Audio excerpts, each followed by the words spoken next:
Hey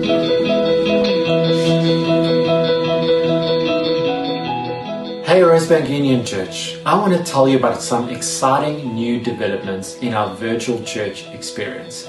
But before I do that, I want to take you back a couple of months to March 15, a day I will never forget. It's the day of my induction at this church, but also the day that the president announced the restriction on public gatherings that forced us to take our Sunday service online immediately. So we did that, took our Sunday service as well as our kids programs online in what we called Church at Home 1.0. We pretty soon added the daily devotions and our online prayer meeting. And at some point after that, we streamlined our Sunday services a little bit into what we called Church at Home 2.0, culminating in the fabulous Easter Sunday services. We also added extra kids resources and youth resources. We saw our community groups come online at that same time. However, at that point, we probably still believed that we would be gathering together as a church in the not too distant future. Well, the realization has slowly settled in that that is unlikely to happen. And it's all a little disconcerting, isn't it? I mean, I know you feel this at home too. Maybe you've got children and you're still unsure about when they're going to go back to school, or a small business and you don't know when your business will be able to start operating once again. And it's all very uncertain. It reminds me of a line in one of my favorite movies. So the epic Lord of the Rings saga. And a moment where Frodo, where this realization settles in on him, on his mission and on a new reality that he's living in. And he says to Gandalf, he says, "I wish it need not have happened in my time."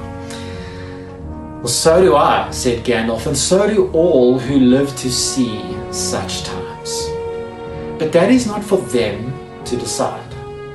All we have to decide is what to do with the time given to us, which is such excellent advice.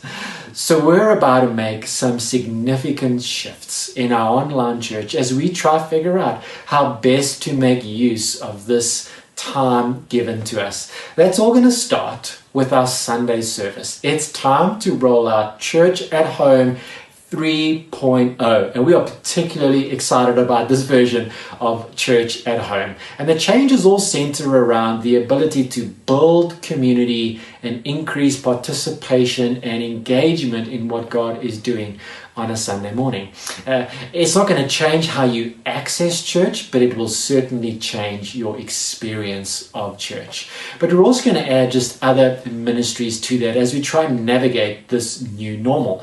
So starting that next Monday, the first Monday in June, we'll be having monthly Monday evening webinars where we'll be getting in some experts and some panelists to really help us through practical aspects of the new normal and how to navigate our way through them. We'll also be rolling out a brand new online course called Fathom, which takes the gospel and explores how that impacts our everyday lives, especially at times such as this. I'm excited about the course, I'm excited about the content, but I'm kind of mostly excited about the platform behind it.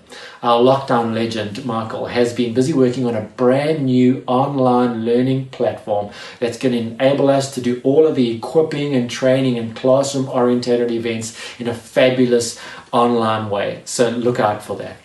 There's so much more that I could tell you about what's going to happen in these next few months. There's lots of ministry that's going to take place, and there's lots of mission that's going to take place. As we really believe, well, God is going to build his kingdom. The church is not locked down. It never has been, it never will be. In fact, in history, we've seen the church thrive, particularly when circumstances around it has been so difficult.